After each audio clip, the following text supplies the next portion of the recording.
dengan topik materi meraih kesederhanaan, kebahagiaan, dan produktivitas dalam hidup.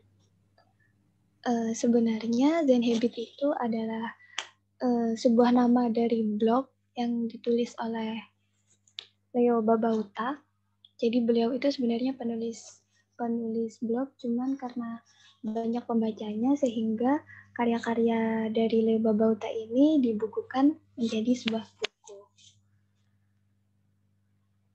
Nah, untuk topik dari buku yang pernah saya baca, yaitu meraih kesederhanaan, kebahagiaan, dan produktivitas dalam hidup.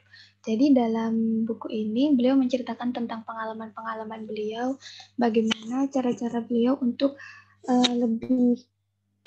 hidup lebih sederhana, lebih bahagia, dan lebih produktif lagi. Untuk yang pertama, pembahasan yang pertama dalam buku ini membahas tentang kesederhanaan. Berikut ini merupakan tips-tips cara untuk hidup lebih sederhana lagi yang dibagikan oleh Leo Babauta melalui buku yang beliau tulis. Yang pertama itu ada menjaga kebersihan dan kerapian, tugas tunggal, menyunting komitmen, menyingkirkan semua kecuali hal penting, tidak mengerjakan semua yang tercantum dalam daftar tugas, seni tidak melakukan apa-apa, membersihkan pikiran, 72 tips hidup sederhana, dan makan lebih pelan. Dari tips-tips yang beliau berikan, mungkin sore hari ini kita membahas tiga tips saja. Yang pertama mengenai menjaga kebersihan dan kerapian. Nah, di sini beliau membagikan tentang pengalaman beliau, bagaimana cara beliau agar bisa menjaga kebersihan dan kerapian lebih baik lagi. Yang pertama dengan cara meluangkan waktu. Nah, meluangkan waktu. Jadi, ada baiknya menyisihkan sebagian waktu pada pagi hari atau pada weekend atau di waktu luang untuk membersihkan lingkungan sekitar kita, terutama yang setiap hari kita tinggali, mungkin seperti kamar kita, tempat belajar kita, meja belajar kita, karena dengan adanya lingkungan kita yang bersih itu dapat meningkatkan kebahagiaan dalam diri kita. Lalu untuk cara yang kedua yaitu bersikap lebih tegas. Maksudnya dalam hal ini itu adalah bersikap lebih tegas ketika kita meletakkan suatu barang tidak pada tempatnya. Jadi penulis dalam hal ini itu menyarankan untuk selalu meletakkan barang pada tempatnya. Untuk bersikap lebih tegas maksudnya ketika kita tidak mematuhi peraturan yang dibuat oleh diri sendiri, itu lebih baik diberi sanksi terhadap diri kita sendiri, seperti itu. Dan juga beliau memberikan tips untuk membuang barang yang tidak terpakai dalam setahun, sehingga dalam lingkungan kita itu tidak menumpuk barang-barang yang tidak terlalu penting. Untuk cara yang selanjutnya yaitu dengan membuat sistem peletakan barang secara tepat. Ini tidak jauh berbeda dengan cara yang sebelumnya, yaitu pada cara yang bersikap tegas. Dan cara yang terakhir yang beliau berikan yaitu dengan merayakan.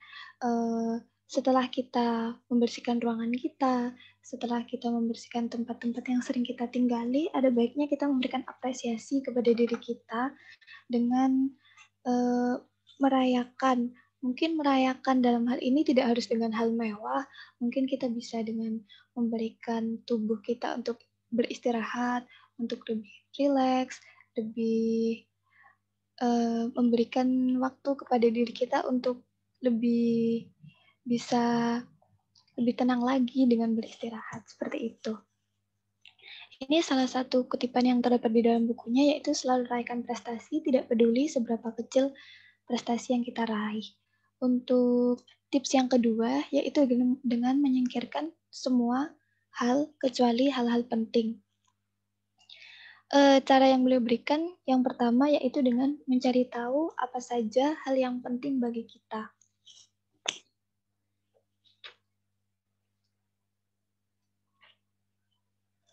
Nah, dengan mengetahui tujuan utama kita dan jika perlu tujuan-tujuan lainnya yang mungkin dianggap penting, maka kita harus benar-benar fokus terhadap satu tujuan pada suatu waktu.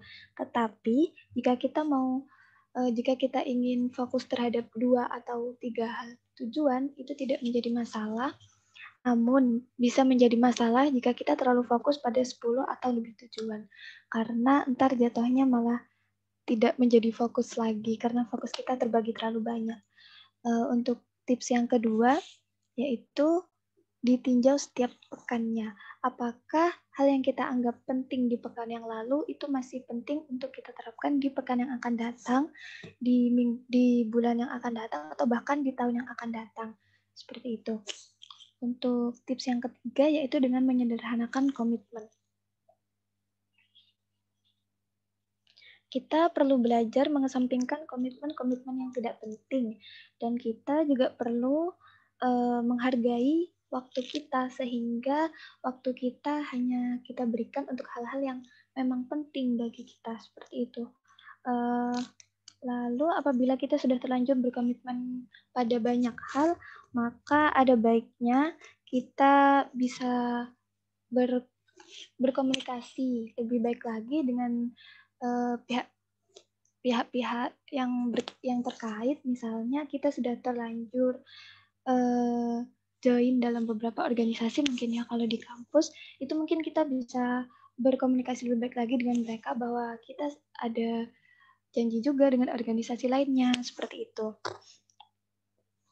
Dan diharapkan teman-teman yang tergabung dalam organisasi yang sama dengan kita itu dapat mengerti dengan kondisi yang kita alami. Dan cara yang terakhir yaitu tentang 3 hal penting.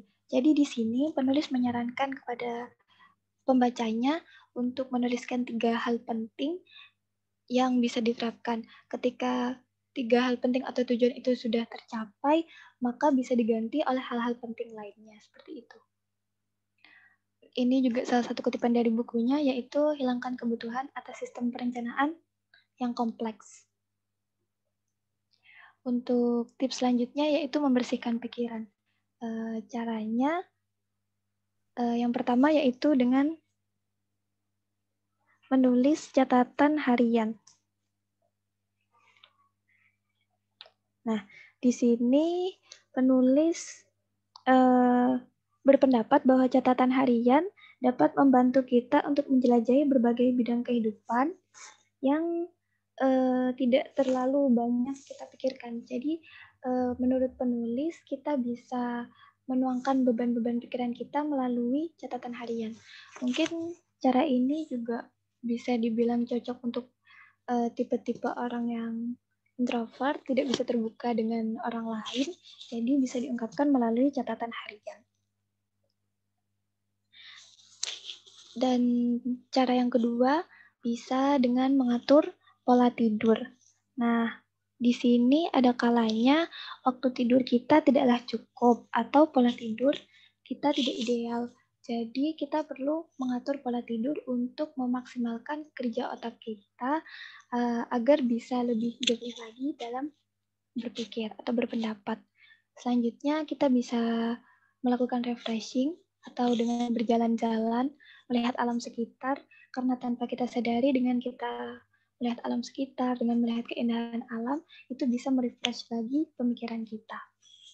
Dan selanjutnya yaitu lepaskan. Dalam hal ini yang dimaksud adalah melepaskan semua beban-beban pikiran yang ada di dalam otak kita agar kita bisa lebih rileks dan lebih rileks dan lebih tenang lagi dalam menghadapi beban-beban yang ada dalam kehidupan kita. Penyederhanaan tidak seharusnya menjadi perkara yang rumit.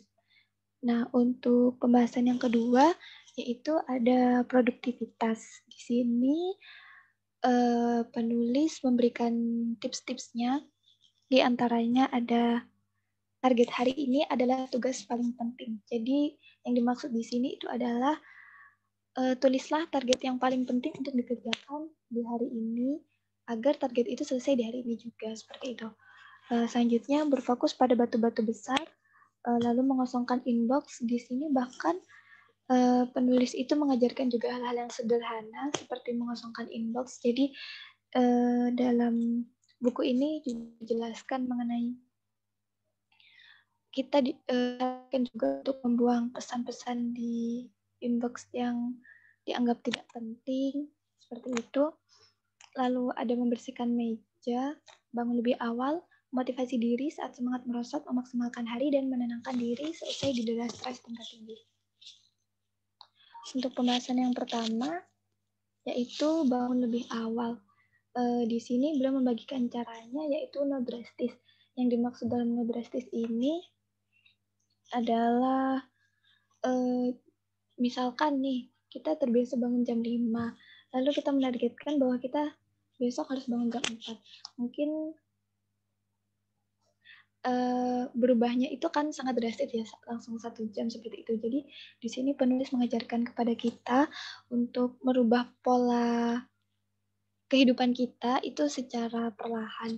Misal kita lebih bangun 10 menit lebih awal, lalu di beberapa hari berikutnya kita menjadi bangun 15 menit lebih awal, 30 menit lebih awal, dan begitu seterusnya hingga kita berhasil bangun 1 jam atau bahkan 2 jam lebih awal dari sebelumnya. Seperti itu. Lalu untuk cara yang kedua bisa dilakukan dengan cara tidur lebih awal. Nah, di sini penulis menyarankan kepada kita untuk bersiap tidur walaupun kita dalam kondisi tidak mengantuk agar kita dapat menerapkan kebiasaan untuk bangun lebih awal. Nah, apabila kita benar-benar lelah, kita bisa saja tertidur lebih cepat dari yang kita kira. Gitu.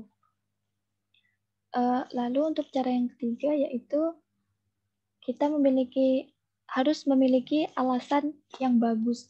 Maksudnya dalam hal ini kita harus memiliki alasan di pagi hari, aktivitas yang akan kita lakukan mungkin untuk melakukan sesuatu agar kita bisa bangun lebih awal. Kan misalnya seperti kita memiliki tugas yang deadline-nya pagi banget nih.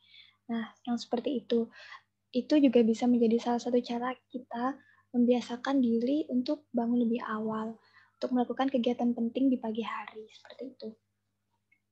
Dan cara yang keempat bisa mungkin sama seperti cara yang sebelumnya, yaitu memberi apresiasi ketika kita berhasil menerapkan untuk bangun lebih awal, seperti itu.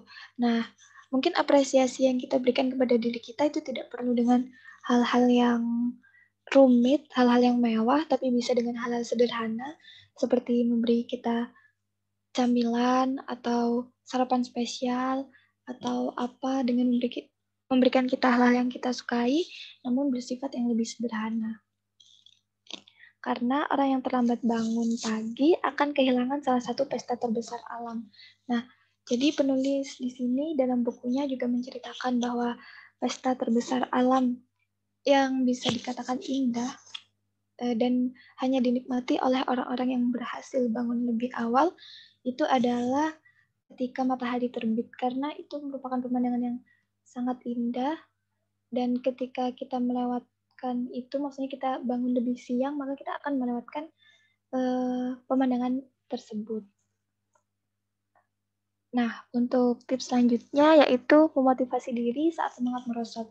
Menurut saya ini merupakan salah satu tips yang penting dan mungkin juga bisa menjadi suatu cara untuk kita terapkan. Yang pertama yaitu dengan menemukan inspirasi. Nah, di sini penulis mengatakan bahwa inspirasi bagi beliau itu berasal dari orang lain yang telah mencapai apa yang ingin kita capai. Misalnya, kita ingin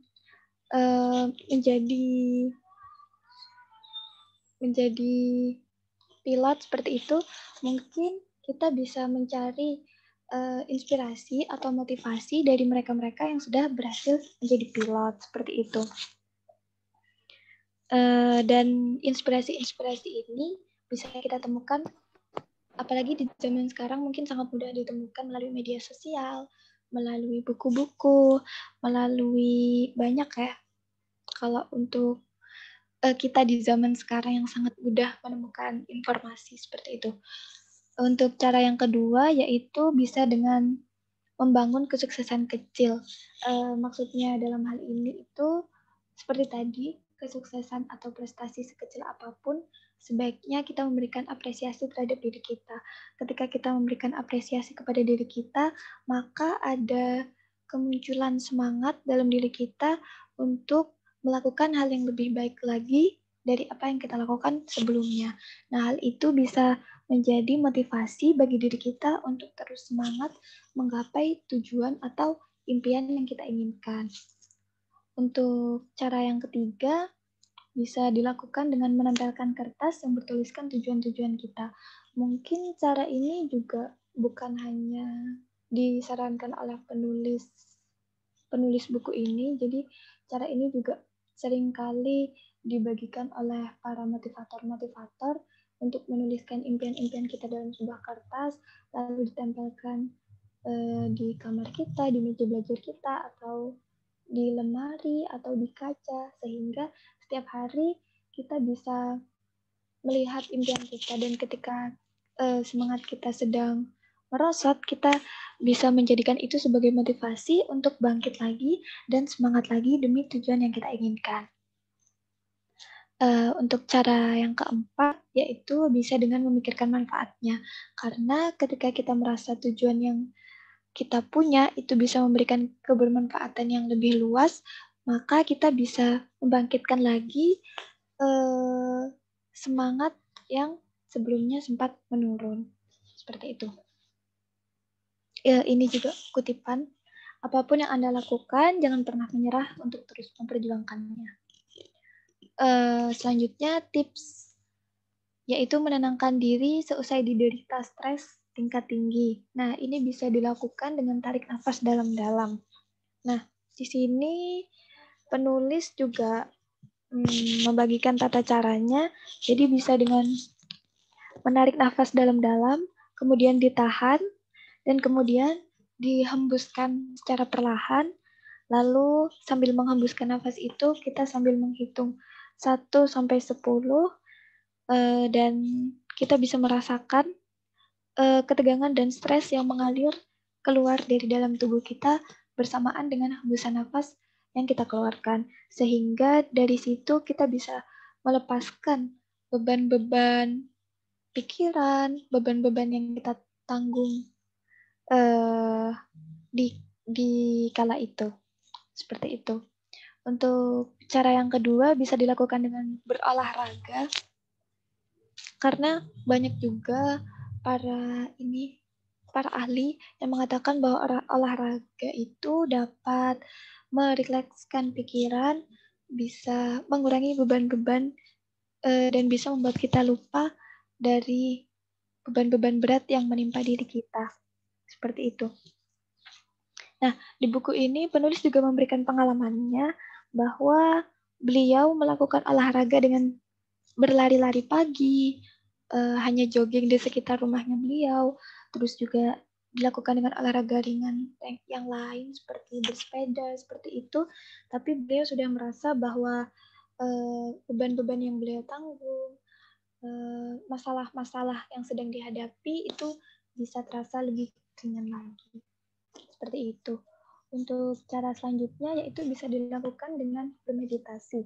Nah, dalam buku ini penulis juga menjelaskan bahwa meditasi itu tidak harus dengan mengundang pelatih yang memang sudah biasa melatih untuk bermeditasi, tapi kita bisa melakukan meditasi sederhana seperti dengan duduk di tempat yang tenang, lalu memejamkan mata, relax, dan fokus pada pernapasan. Nah, dalam hal ini ada kaitannya juga dengan cara yang pertama tadi, yaitu dengan yang tarik nafas dalam-dalam, sehingga ketika kita menghembuskan nafas kita, itu kita juga merasa rileks karena kita merasa bahwa beban-beban yang ada dalam diri kita itu dikeluarkan bersama dengan nafas yang kita hembuskan. Seperti itu. Dan untuk cara selanjutnya yaitu dengan membaca. Nah, dalam hal ini penulis menyarankan kepada pembacanya untuk membaca buku-buku yang menyenangkan karena secara tidak sadar otak kita akan terpengaruh dengan apa yang kita baca. Sehingga ketika kita merasa terpuruk akan suatu hal, ketika kita merasa tertekan dengan sebuah masalah atau dengan beban-beban yang sedang dihadapi, dan ketika hal itu semua kita alihkan dengan cara membaca hal-hal yang menyenangkan, maka otak kita akan terpengaruh untuk memikirkan hal-hal yang menyenangkan tersebut. Seperti itu. Nah, bahkan dalam buku ini penulis juga menyarankan beberapa buku-buku seperti karangan John Grisham, lalu William Gibson, Terry, Annie, dan Stephen King. Seperti itu. Ini juga salah satu tips yang beliau berikan, yaitu dengan tarik nafas pembersihan beberapa kali, lalu bangkit untuk lebih semangat lagi menghadapi kenyataan yang akan terjadi. Nah, selanjutnya pembahasan yang ketiga mengenai kebahagiaan. Di sini beliau juga menuliskan beberapa tips-tipsnya mengenai menumbuhkan rasa belas kasih, menyingkirkan materialisme, kiat praktis menjalankan aturan emas, menerima kritik dengan anggun dan penuh pengertian, percaya kepada kemanusiaan dan menumbuhkan kembali kebaikan, meningkatkan percaya diri, serta menjalani hidup dengan sadar. Mungkin tips-tips ini juga udah sering dibagikan oleh motivator-motivator lainnya. Jadi yang menurut saya menarik untuk dibahas itu mengenai 3 hal, yaitu menyingkirkan materialisme, meningkatkan kepercayaan diri, dan menjalani hidup dengan sadar. Untuk tips yang pertama yang akan dibahas yaitu tentang menyingkirkan materialisme. Nah, di sini belum membagikan cara-caranya. Jadi, yang pertama yaitu dengan mendaftar 30 hari. Yang dimaksud di sini itu adalah mengendalikan sikap konsumtif kita terhadap membeli suatu barang seperti itu. Nah, jadi di sini belum memberikan salah satu caranya, yaitu dengan mencatat hal yang ingin kita beli, lalu dicatat juga tanggalnya di situ, di sebuah catatan gitu. Nah, lalu kita belajar menahan diri untuk tidak membeli barang yang kita inginkan ini hingga 30 hari. Nah, ketika kita berhasil untuk menahan diri kita dapat mengatakan kepada diri kita sendiri bahwa ternyata barang yang ingin kita beli itu hanya sebuah keinginan dan bukan sebuah kebutuhan. Dibuktikan dengan adanya tanpa ada barang itu pun kita tetap bisa menjalani hari-hari kita dengan baik, seperti itu. Namun, jika dalam jangka 30 hari tersebut kita tidak berhasil menahan diri, maksudnya kayak kita butuh dengan barang tersebut, maka penulis menyarankan boleh kita untuk membeli barang tersebut, seperti itu. Untuk cara selanjutnya yaitu dengan bersih-bersih. Yang dimaksud di sini itu mungkin sama dengan tips kesederhanaan sebelumnya, melakukan pembersihan terhadap barang-barang yang tidak dibutuhkan di lingkungan sekitar kita, terutama lingkungan yang sehari-hari kita tempati, seperti kamar tidur kita, meja belajar kita, seperti itu. Dengan begitu, kita bisa menyadari bahwa tidak semua barang yang kita beli itu menjadi kebutuhan bagi kita. Nah, dengan adanya kita menyadari hal tersebut, kita dapat mengurangi sikap konsumtif dalam diri kita, sehingga kita bisa menyingkirkan sifat materialisme dalam diri kita, sehingga kita tidak lebih banyak lagi membeli seperti itu. Untuk cara yang ketiga bisa dengan cara menemukan hiburan. Jadi mungkin ketika kita ingin sesuatu nih, misalnya kita bisa alihkan pemikiran kita dengan cara bermain dengan sekitar, bermain dengan teman-teman sekitar, mungkin bisa juga dengan cara membaca tadi seperti tips yang sebelumnya, sehingga pemikiran kita itu teralihkan dan keinginan kita yang tadi bisa kita lupakan, seperti itu.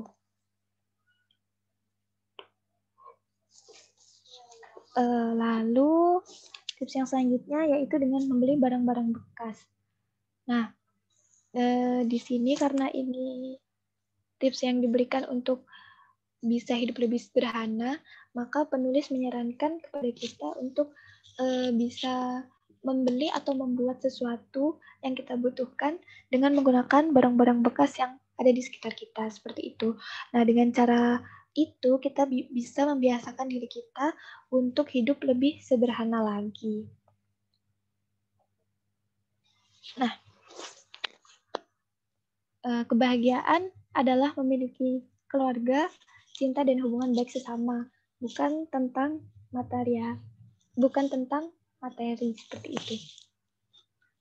Untuk tips selanjutnya yaitu bisa dengan meningkatkan kepercayaan diri.